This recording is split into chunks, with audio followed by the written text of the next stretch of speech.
without further ado, my friends, some of you got to know this man already. He's an amazing, amazing human, somebody I've looked up to my entire time since I've met him 3-4 years ago at a Brendan Burchard event. And somebody we've been able to follow each other on social media, and really I just have a lot of love in my heart for this man. I know his goodness. I know how an amazing person he is. Let's give it up for Jeff Griffin.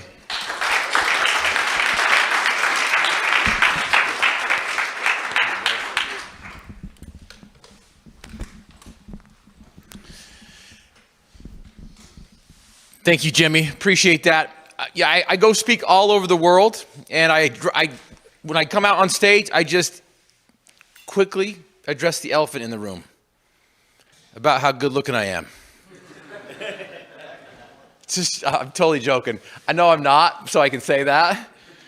But I did go from 6'1" to 4'7". And there is an elephant in the room that we're going to address, right? But because I went from 6'1" to 4'7", I see things different. And I've learned that different isn't always better, but better is always different. And so if we want to make things better, we're going to have to think different. Absolutely. And before I start, I just want to say that there is power in organized efforts. So Jimmy Rex, where are you? Thank you for organizing this group of men. Can we give Jimmy a round of applause there?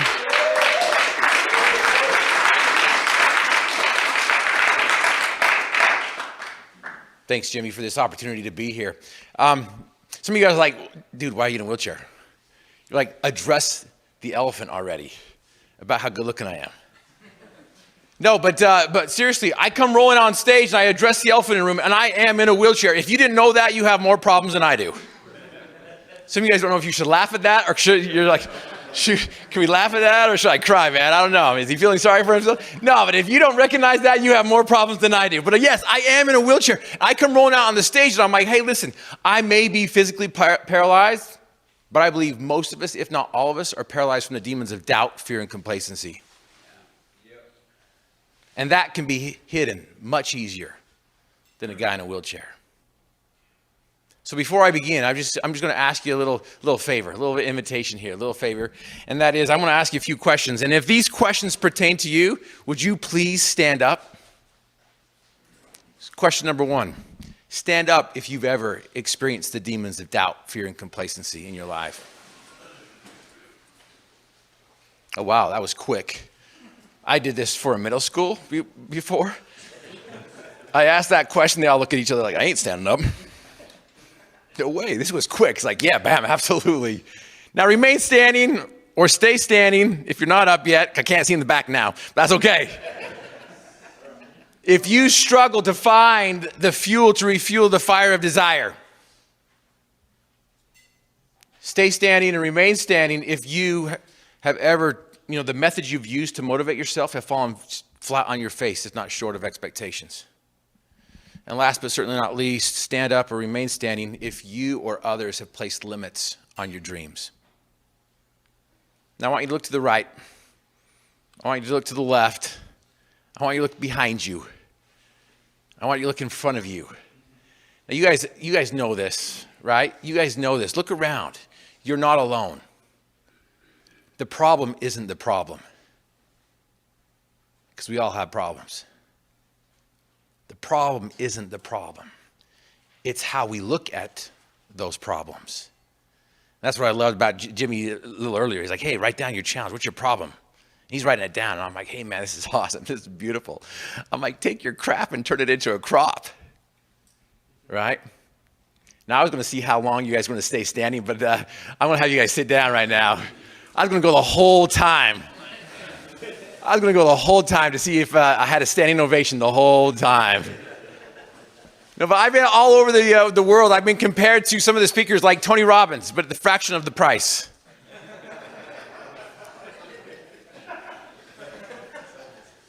I've been compared to David Goggins without the mouth. Some people have told me that I'm as inspirational as John Maxwell. But here's the truth, and here's the thing. They are them, and I am me. And I know that my message is not for the whole world. I like to think it is. I'm like, the whole world needs to hear this message. But I'm not them. And I hope and pray that what I have to share with you guys tonight in this short amount of time may touch somebody here in this room, may touch their heart, may change their lives, may help them see things different so it can become better. Had the opportunity, before I share that, the opportunity that I had in Sweden, I want you guys to understand that every man will have that opportunity where he is figuratively tapped on the shoulder and offered a special thing unique to him and fitted to his talents. What a tragedy if that moment finds him unprepared or unqualified for the work which would be his finest hour. Can you see behind you? Can you look back in your life and see those times, those opportunities where you have been tapped on the shoulder for greatness, for the finest hour, and you were unprepared? You know, the one that pops up in my mind is when I was a teenager, when that girl that I really wanted to ask out, man, I had that opportunity. I'm like, yeah. To every man, there comes that special moment when he is figuratively tapped on the shoulder and offered a special thing unique to him and fitted to his talents. What a tragedy if that moment finds him unprepared or unqualified for the work which would be his finest hour. So what is your finest hour going to be? Has it already passed you by? Is it just around the corner? Or is it right now? When the moment to perform has arrived, the moment for preparation has passed. I was in Sweden. I was invited by Lars Erik Unestål. You guys have heard of Dean Graziosi and Simon Sinek and Tony Robbins and all these gurus, right? These motivational gurus. But before they existed, Lars Erik Unestål, he's like the pioneer of mind training. And he had the 8th World Congress of Mind Training out there in Sweden. And he is the president of the psychology department out there at the University of Obrero. And he invited Formula race car drivers, premier soccer league coaches, gold medalists, professors all around the world with, letters in front of their name, Olympic mental coaches, and some guy from Cache Valley. He asked me to come do a workshop. I'm like, absolutely, I'll come do a workshop here.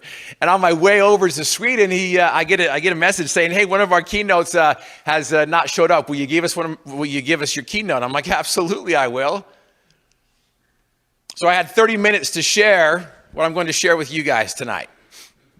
I was going to introduce the 3Ds to these people in Sweden. The gentleman in front of me took 5 of my minutes, so I only had 25 minutes. After the second standing ovation, I was telling them to sit down. I'm like, hey, listen, you guys, I'm not done yet. I only have a few more minutes here. At the end of my speech, Lars Erik Unestål was looking at me eye to eye. I'm looking at him, and a tear is streaming down his cheek.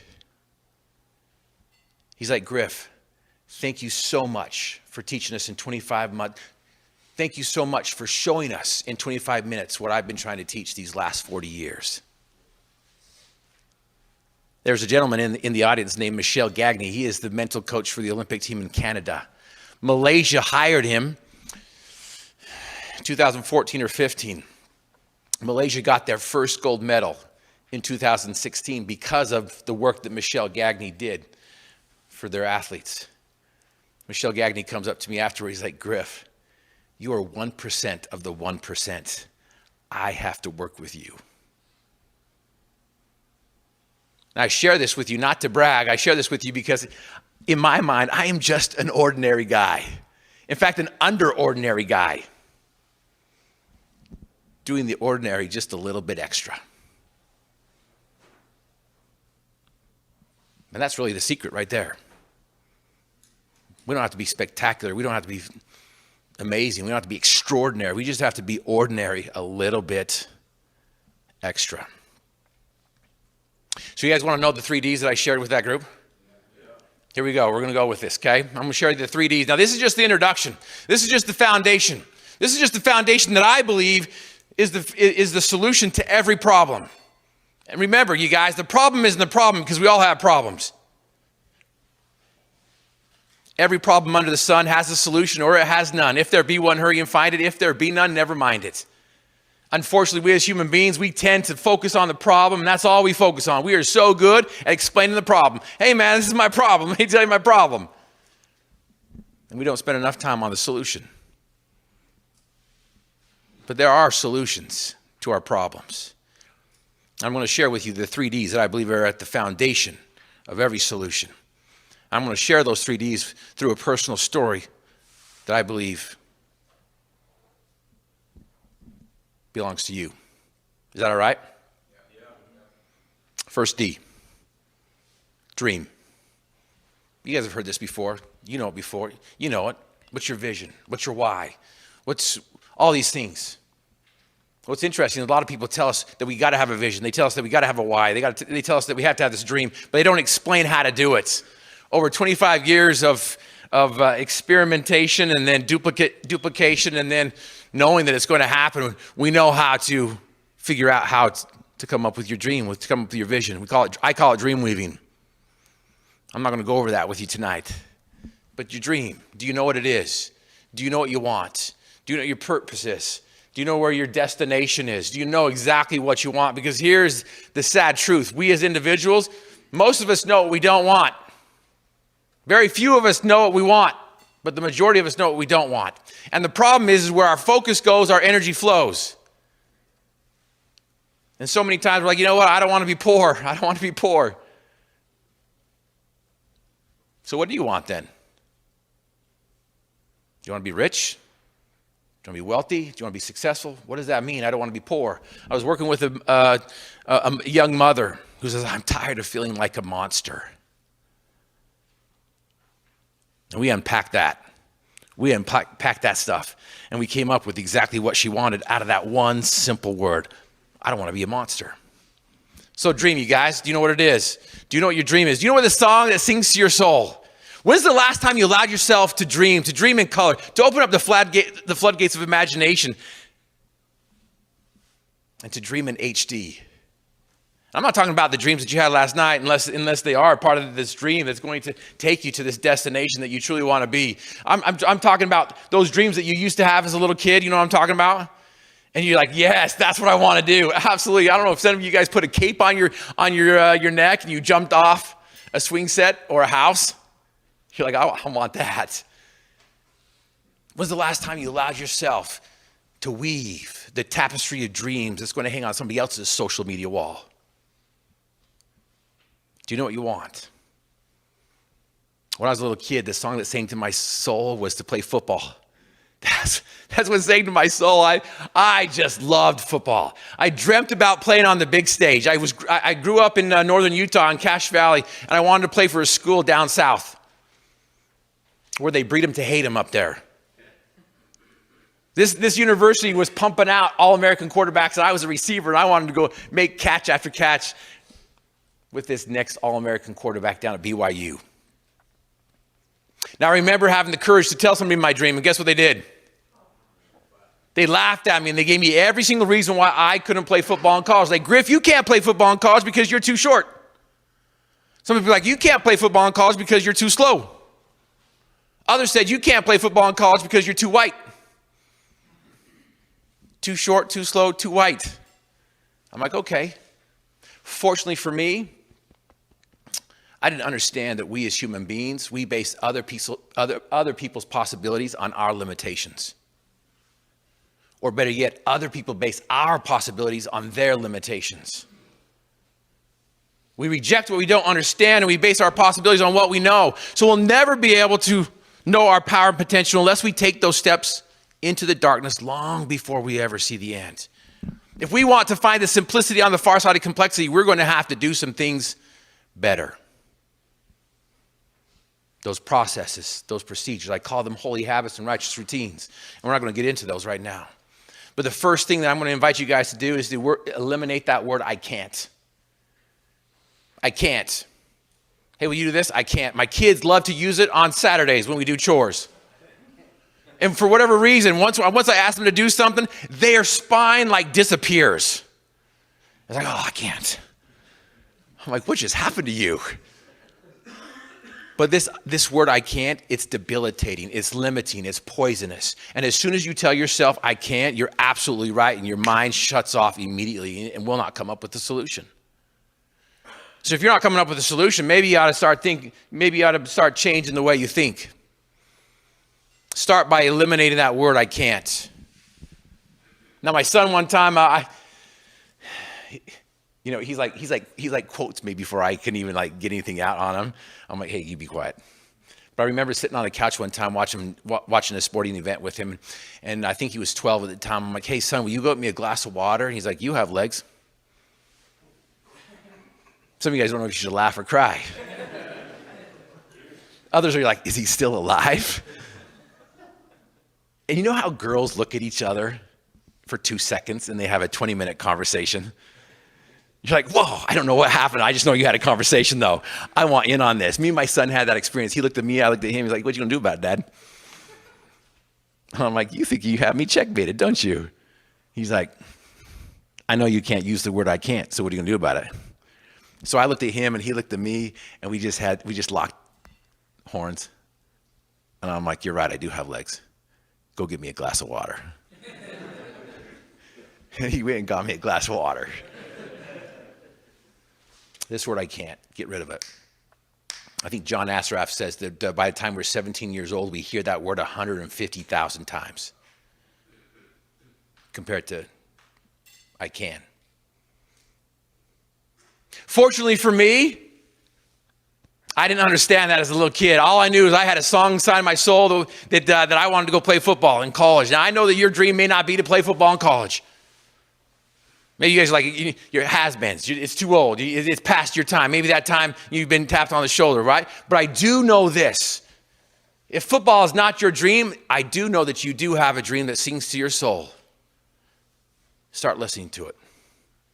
Start orchestrating that song to where others can hear the music that you hear. Fortunately for me, I didn't understand that. I didn't know that. I carried a ball with me everywhere I went. I played it in the springtime. I played it in the summertime. I played it in the winter and drew it plays on my chest. I'm like, see that patch of powder? Throw it over there. I slow down on purpose just so I can lay out for it and just hit the powder and come up with a big, huge smile on my face. And I'm like, let's run it again. My senior year, I came home from practice. My little brother's at this door. He's jumping up and down. He's like, it's here, it's here. I'm like, what's here? It's here. I go inside. 3 steps to the table, boom. On the table is a letter with the embossed helmet of the school that I wanted to go to. Just to make sure I wasn't dreaming, I touched the embossed helmet. My brother's like, open up the envelope. I open up the envelope. I pull out the letter, and there's a letter from that legendary Hall of Fame coach, Lavelle Edwards, inviting me, the short, slow white guy, to come play for him. Now, somebody yelled out one time, like, everybody at BYU is short, slow, and white. I'm like, don't be a hater. Not wrong. Absolutely. Where'd you play? Weber.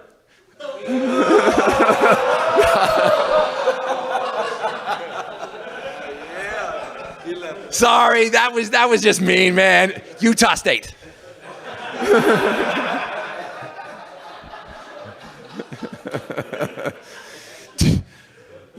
You're probably thinking, bro, if you were in a wheelchair, I'd put you in a wheelchair right now. I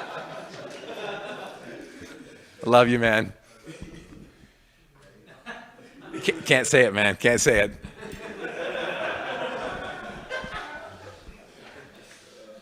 Where was I, man? I don't even know where I am. No, I'm just kidding. Absolutely. I know exactly. Slow white guy, right? So there I am. I have this letter from Lavelle Edwards. I'm like, yes, absolutely. Now, you guys, I went to school and I tasted the sweetness of success. I played 2 downs. I played 2 downs. I got to know what it would be like to be on the first team. Not to just be in the stadium, not to just be in the stands, but to be on the sideline and to hear the sights and to hear the sounds. And not just to be on the sidelines, but to be on the field where you get to smell it and you get to experience it. As successful leaders and leaders of success, our job isn't just to get them to the stadium. As leaders of success and successful leaders, our job is not just to get them to the stadium, but down off the stands and onto the sideline, to put a jersey on their back. And it's not just to get a jersey on their back, but to get them into the game called life.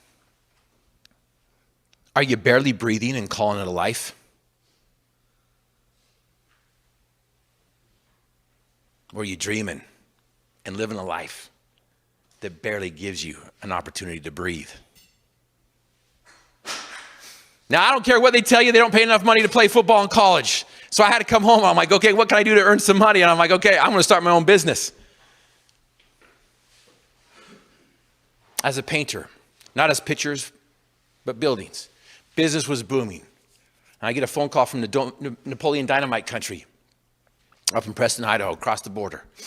$3,000 richer, and 3 days later, I'd have enough money to go back to college and to buy me a bullet bike. I wanted to get a bullet bike as well, because every time I saw a guy on a bullet bike, there was a lady on back. That's really what I wanted, was the ladies. I could just envision myself like the ladies dig the chicks dig the wheels. And it wasn't until I got in a wheelchair that I realized that the chicks dig the wheels.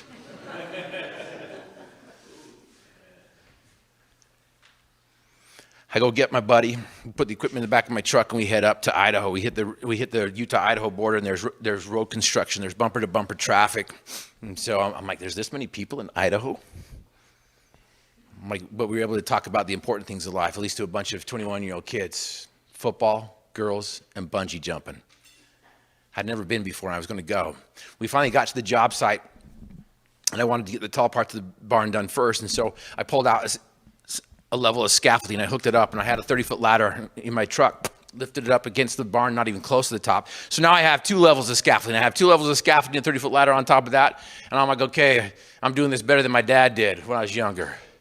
I asked my buddy to get up there to hold the ladder. He gets up there. I know he's afraid of heights, and he's up there, and he's shaking, and the ladder's rattling. I'm thinking to myself, you shouldn't be up here. But what could go wrong? So I get up on the scaffolding and start climbing up the ladder. Halfway up the ladder, I yell down to my buddy. I'm like, hey, Doug, we relate this to life, to business, step by step, precept upon precept. He's like, shut up, Griff, stop preaching to me. I'm like, sorry. I get to the top, not quite to the top, but I figured my sprayer could get there. Pulled my hand up above my head, and I pulled down on that lever, and the paint just dribbles out. The pressure wasn't on. So I get down on the ground. My buddy's able to breathe for the first time. I go over, adjust the sprayer, make sure that it works. I get back up on the scaffolding, lift the ladder 1 notch higher so I could get the top done and not come back down until I'm finished. I get halfway up the ladder, and halfway up the ladder, my buddy yells up to me. He's like, hey, Griff, I know how excited you are to go bungee jumping tonight, but I want to remind you that you don't have a cord. To get back at him, I'm like, shut up, Doug, stop preaching to me. This time I'm at the top. This time I can reach. This time I'm not coming back down until the job is complete. So I lift my hand above my head, and I'm about to begin this job when that infamous feeling that you guys have all felt before when you're leaning back on your chair in grade school and your teacher tells you not to, and you're like, what could go wrong? Where your stomach up to your mouth and pull down your legs and at your stomach again. You know what I'm talking about? I felt that feeling, and I dropped the sprayer, and I'm like, oh, shoot. I think I said shoot. Let's just say I said shoot. Drop the sprayer, scaffolding ladder, slip out from underneath me, and I'm dropping down. At the top of the barn was some loft doors. There was a 1-inch gap, and I reached my thumb into that gap to hold on to it. All I did was just pull my thumb out and flay the top part of my thumb off. As the ladder and scaffolding is creating the big pile of scrap metal down below, I come down, and there's a 1-inch ledge, and that's my only safety latch. Now, I don't know if you guys ever been there before, where you're like, you know what, I'll just figure it out when I get there. Have you done that? Is that your problem-solving skills in the past? I'll just figure it out when I get there. I'm just going to do it. Now remember, when the moment to perform has arrived, the moment for preparation has passed. I'm like, I didn't prepare for this moment. And that was my only safety latch. That was the only thing I had left, was that 1-inch gap, that 1-inch ledge. Now, if you guys have done business that way, where you're just holding on to a 1-inch ledge, you're like, I got this. That was my only solution. So I reached out there and grabbed onto that ledge, and I held onto my fingertips, and I just grabbed onto it, and I dug my fingernails in there. And in my mind, I'm like, if I can hold on long enough for my buddy to put the scaffolding back up and the ladder back up, I'll be okay. Because of the pull of gravity and the weight of my body, it caused my fingers to pop off. The ledge, not my hands. You should have seen some of your faces. Some of you are like, oh my gosh. I was like, they look so real. He's got Star Wars fingers. Let's go up and see the wires. No, these are my original fingers. It popped off the ledge and I came down and I'm coming down and I'm like, okay, what else to do? Last ditch desperation. I just scrambled. And I'm just scrambling to get back up there. I don't remember doing that, but knowing that I did, when I had a chance to examine my wounds when I was in the hospital, I noticed there were paint chips and wood splinters jammed underneath my fingernails. Have you experienced that before in life? Where all you're doing is just scrambling? Like, I'll figure it out when I get there. Perhaps maybe have you figured out have you ever experienced that where the foundation that you've set up has taken out from underneath you? In that very moment, I learned for myself that cutting corners leads nowhere but down. How many times are we looking for the shortcut? How many times are we looking for that cutting those corners? Cutting corners leads nowhere but down. Now, I hadn't hit the ground yet, and it wasn't over yet. And so I'm like, okay, I'm doing this. I got one more idea that popped into my mind, and that was stop, drop, and roll. Now, I get that is a fire drill. I didn't land on my head, but I'm going to do the same thing. I'm going to stop, I'm going to drop, I'm going to roll. I had practiced it hundreds of times on the trampoline with my brothers sending me into the air. So as soon as I looked at that, as soon as that thought came to my mind, I looked down to the ground to gauge myself. And I looked down to gauge myself so I could break my foul. And I hit straight-legged. Stuck the landing perfect if I was a gymnast. I wasn't. I was a painter.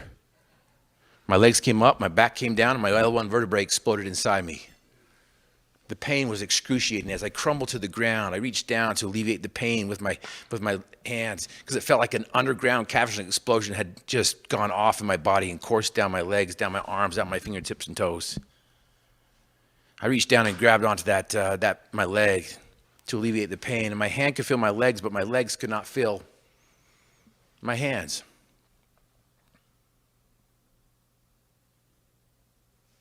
What do you do, you guys? What do you do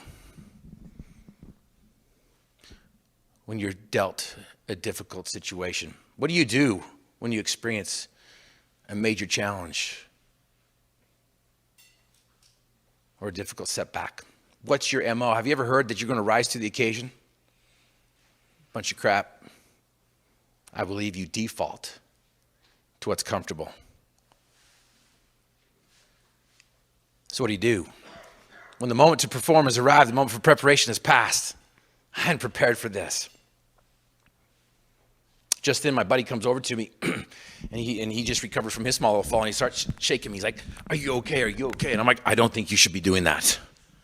I remember looking up to my buddy and voicing my concerns, my fears for the first time out loud. I remember looking him in his eyes and saying, "Doug, I think I'm paralyzed. Go call the ambulance." I'd just fallen 40 feet. My dreams of playing football, done. My dreams of being on a motorcycle with a lady on back, over. I'm lying next to an unpainted barn, a job incomplete, wondering what's next. I couldn't roll over. I couldn't feel. I didn't know exactly what had happened to me yet at that moment. Now, if you guys don't mind, I'd like to read the experience that I got when I got to the hospital. The doctor came in with the results. The look on his face said it all. "Jeff," he began, "your L1 vertebrae has been shattered." He continued as a professional should. "It exploded from the force of the fall, damaging your spinal cord. Without letting any of us respond, he finished with the diagnosis. Your T12 vertebrae is compressed as well." The silence in the room was palpable. The hum of the air vent was drowning out the noise in my head. You could almost hear everybody's heartbeat beating out of their chest. Each word from the doctor was like a blow from a heavyweight boxer. The knockout punch came next. "You're paralyzed from the waist down." The room began to circle, and I almost didn't hear what came next. "You'll neither walk nor move your legs again. We've scheduled the a time for your surgery to repair your spine the best we can. The lights were going out, and the doctor was almost finished. Do you have any questions you would like me to answer? We sat there in silence, not knowing what else to say or do. If you need anything, the doctor continued sympathetically, let me know. I'll do the best I can to help you. We had nothing. We said nothing. It felt like the wind had been knocked out of us. The silence was deafening as he looked at us with our mouths half open. With nothing more to say, the doctor turned and left as fast as he entered. The news was direct and clear. Your back is broken. You're paralyzed from the waist down. You will never use or move your legs again. Those statements were crystal clear and to the point.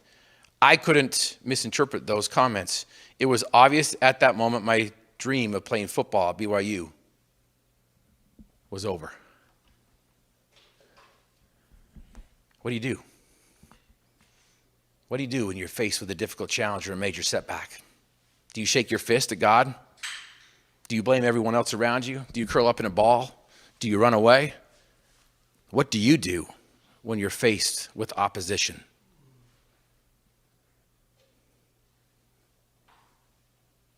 I love the law of harvest. Have you heard of it? Law of the harvest is beautiful.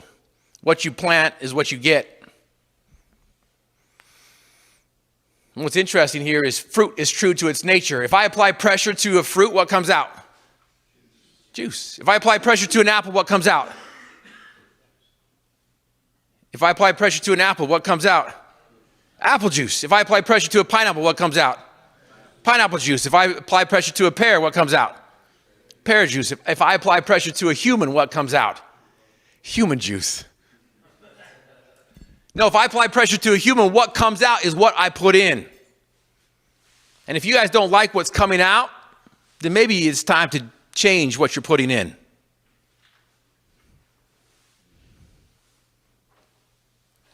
Now, I'm sharing these things with you in hindsight. I'm sharing these things with you after the fact, because after I had fallen 40 feet and the doctor told me that I would never walk, I'd never stand and move my legs again, he gave me a 0% chance of standing and moving my legs again. The doctor gave me a 0% chance of having kids. He's like, that's the first function to go, last function to come back. Some of the experts gave me a 0% chance of getting married, not because of my wheelchair, but just because of who I am.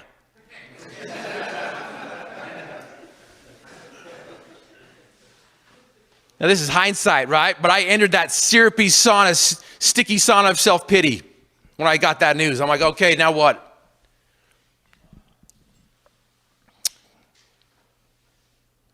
But I was asked a question by a prisoner at the hospital that set me free from my prison. Because I had a pity party. I'm like, why me? Woe is me. Oh, this is the worst thing ever. My whole identity that I had been practicing and wrapping up my whole life in was just instantly taken away.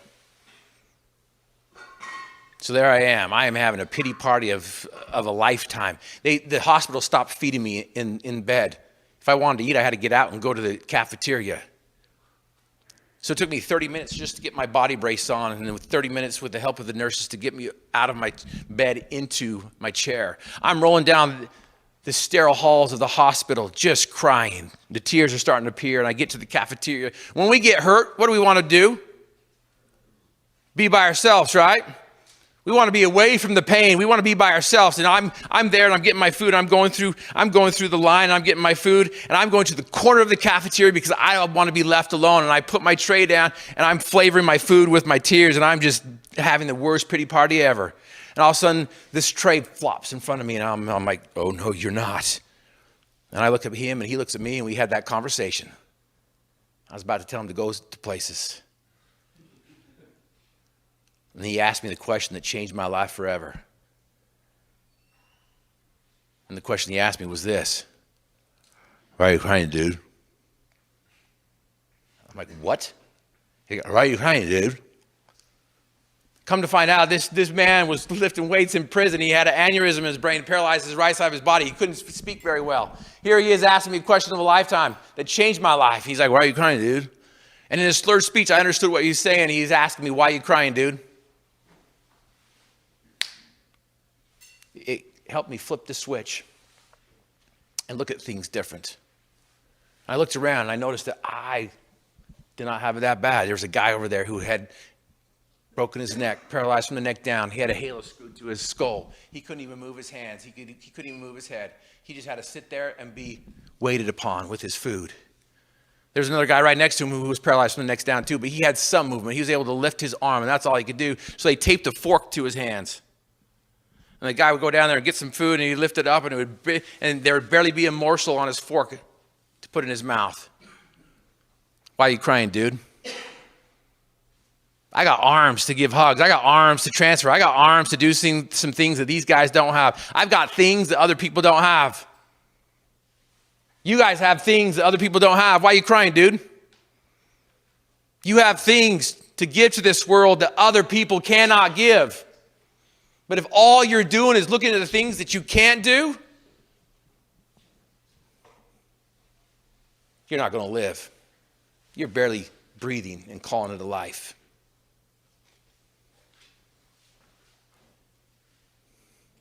Snap me out of my pity party. I'm like, I'm going to dream new dreams. I'm going to live life to the fullest. I'm going to live life in HD. I'm going to live life like no other. Guess what my new dream was? Olympics. I love it. My new dream was to walk again. I'm like, I had no idea about the Olympics. I'm like, I just want to walk out of here. I'm like, that's my new dream. And I went and told the doctor my dream. I'm like, Doc, I'm going to walk out of here. Guess what the doctor did? He laughed at me in a professional way. He pointed his finger at my chest. He's like, Griff, it's impossible. I love the quote from Muhammad Ali that says, impossible is just a big word thrown around by small men who find it easier to live in the world they've been given than to explore the power they have to change. Impossible is temporary. Impossible is nothing.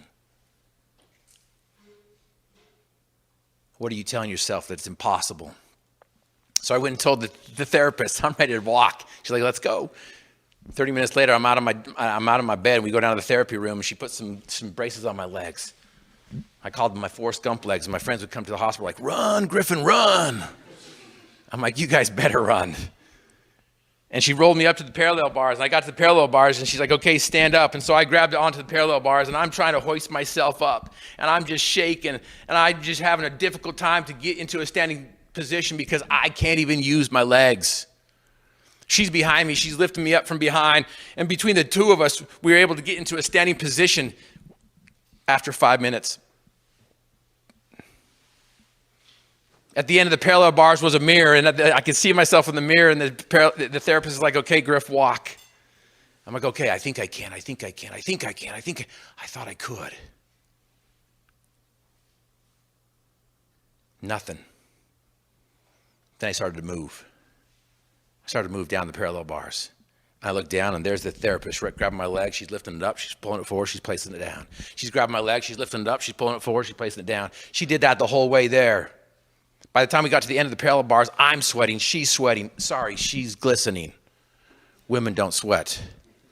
And I get to the edge of the parallel bars, and there's my chair, and I collapse in my chair, and I'm like, oh, maybe I don't want to walk. It's too hard. I get back to my bed, and I get into my bed, and I flip the switch. I remember my destination. I remember my dream. I remember what I want to do. I remember what I believe is possible. I remember this song that sings into my soul. And I have to flip the switch and adjust my attitude. Attitude determines altitude. You guys have heard that before 100 times, but I am 100% convinced that attitude determines altitude. What we do with our attitude determines our altitude and how high we're willing to fly. But we're not going to rise to the occasion unless we're doing something. There's some processes in place that we need to do, that we need to be there. Now, you guys, that leads me to the second D, and that is desire. We've got to work on our desire that matches up with our dreams. And we can teach that. We can train that.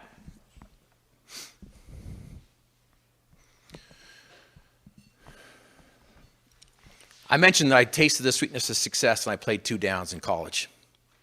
What I didn't tell you is when I arrived on campus my freshman year and showed up to practice, passes I typically caught, I dropped. Routes I ran with crispness, I stumbled and fell. Teammates that once encouraged me were now discouraging me. the pressure was too much. I thought the pressure was too much for me to handle. My dream was challenged, my desire was tested, and I was not prepared for the pushback at that time. So I quit. To make matters worse, I called my parents up and said, Mom and Dad, I got cut. I lied to my parents. I tried to save face. Have you done that before? Trying to save face? I'm like, Mom and Dad, I got cut. I lied. To this day, looking back, it causes me some discomfort to remember that moment where I not only lied to my parents, but I quit on my dreams. So gentlemen, my question to you is, when are we going to stop lying to ourselves? When are we going to stop lying to our friends? When are we going to stop lying to our family members? More importantly, when are we going to stop lying to ourselves and start living, start telling the truth? A beautiful thing that happened, though, in that moment, I learned a lesson of a lifetime that I believe helped me with this experience right now. And this is the lesson that I learned. When our dreams do not match up with our desires,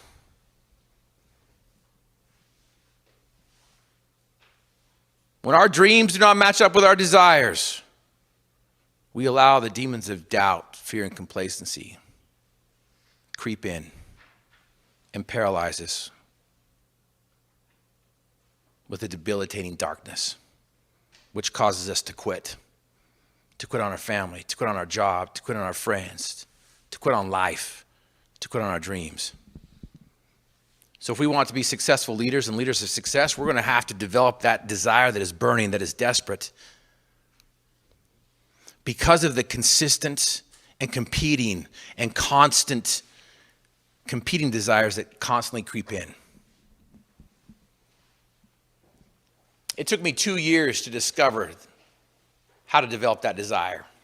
Hopefully it'll only take you minutes, if not seconds. And this is what I discovered. It's called the possibility principle. The possibility principle is based off of Ralph Waldo Emerson's quote. Ralph Waldo Emerson said this: that which we persist in doing becomes easier for us to do, period. Reading is reading, writing is writing, arithmetic is arithmetic, even if you have dyslexia like myself.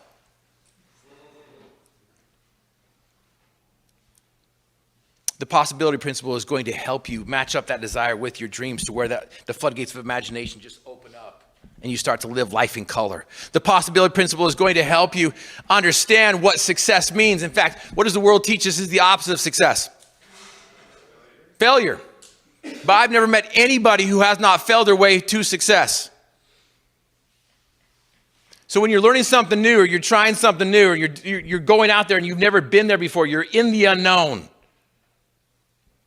Give yourself permission to fail, because failures at first are triumphs at last as long as you just don't quit.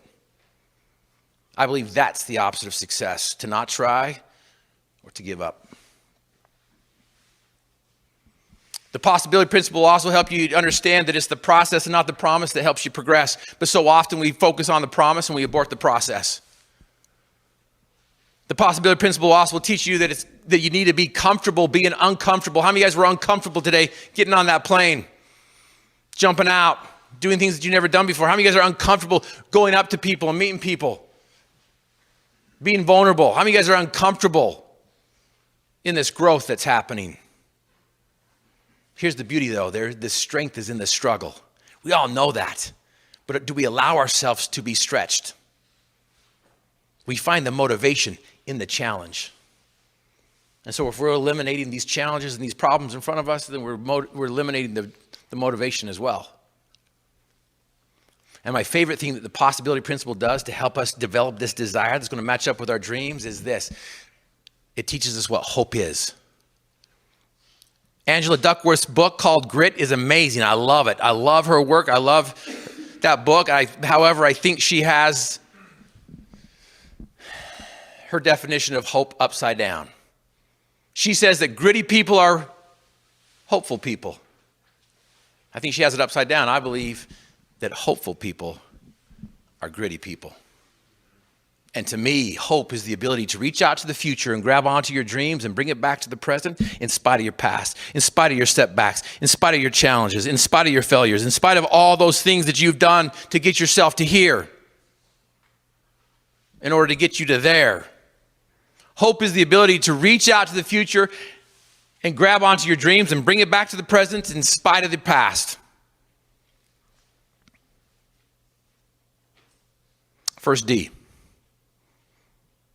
Dream. Do you know what it is? Second D. Desire. Is it desperate? Is it deliberate? Are you developing it? Do you know how to? We know how to do this. We truly do. The last D is what? Do. My dream was to walk out of the hospital. I was supposed to be in the hospital 3 months. I told the doctor my dream. He laughed at me. He says, "You can't do it. It's impossible." So I'm like, I'm out of here. I'm like, if you're going to teach me how to live life from a chair, I'm out of here. I'm going to leave. Because I want to know how to live life to the fullest. So every day before I went to the therapy room, I went down to the suggestion box, and that was my routine. I went down to the suggestion box and wrote the same message every single day, and the message read, "Let Jeff Griffin go." It was overflowing with the messages. They let me out 1 month early. There was everyone there but the band. Can I just tell you, I did not walk out of the hospital. In fact, it took me 15 minutes to get from my chair into the van with the aid of a wooden plank.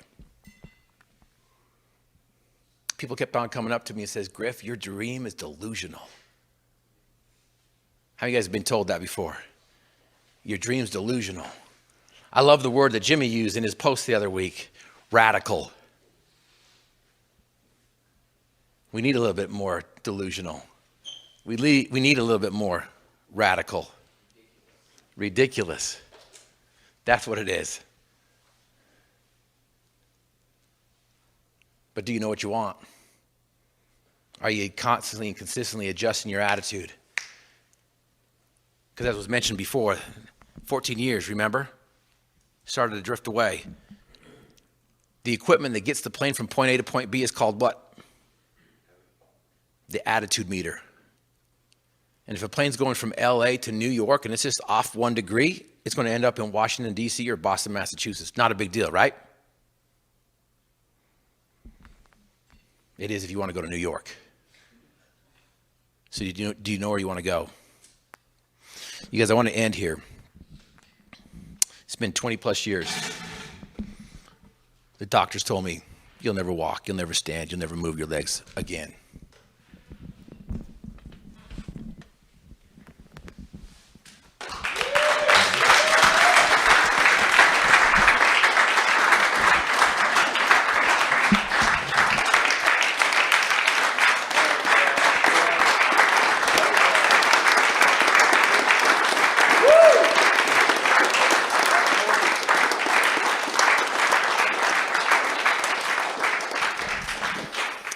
You guys look good from this angle.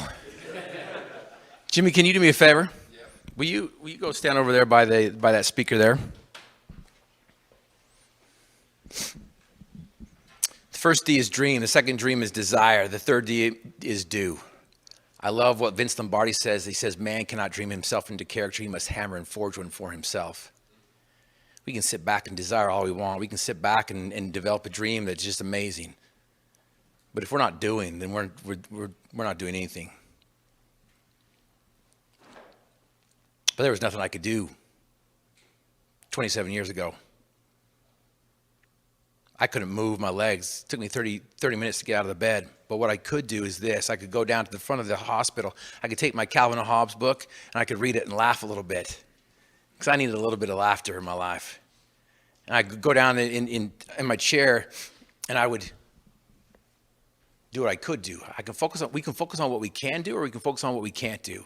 And what I could do is I could do exercises with my mind where I'm exercising. I'm doing leg extensions, leg squats, to the point where I'm physically sweating. All at the same time trying to diagnose everyone else's problem as they're going into the hospital.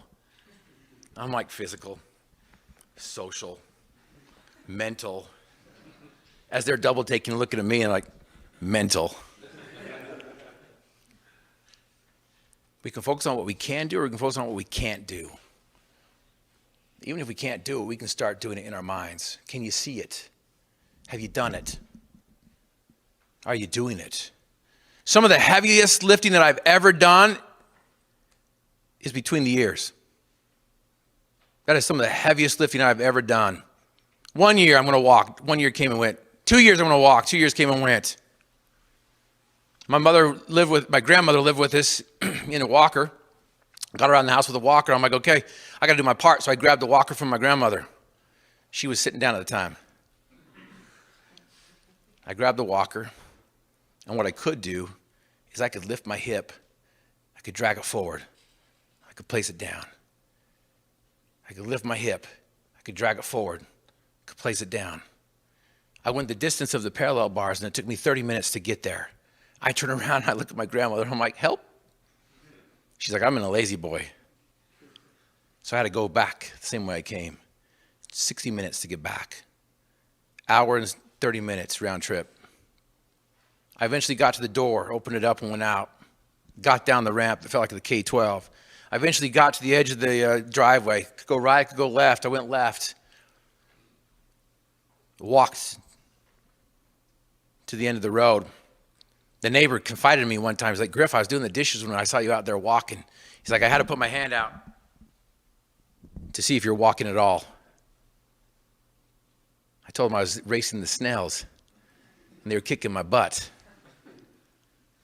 You guys, do you have a dream that's that clear?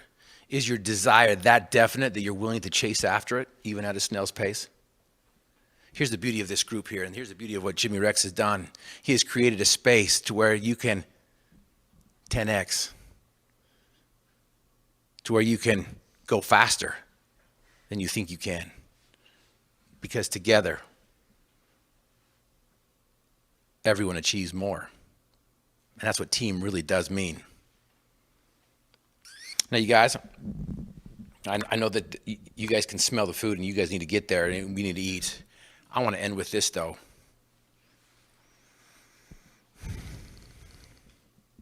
What we do today on a regular basis was once deemed impossible in the past. You know what I'm talking about? Everything we do today on a regular basis was once deemed impossible in the past. Madame Curie was told there's no more elements to be found. She found 2 and a Nobel Prize. The Wright brothers were told you can't control flight. We can get across the country in a matter of hours. Indoor plumbing and running water was a distant memory in the past, and I love those ones. What we do today on a regular basis was once deemed impossible in the past. So my question to you now, are you ready and willing to take the steps necessary to change your present to improve your future? There's a casual way and a careful way. Which way are you ready to take?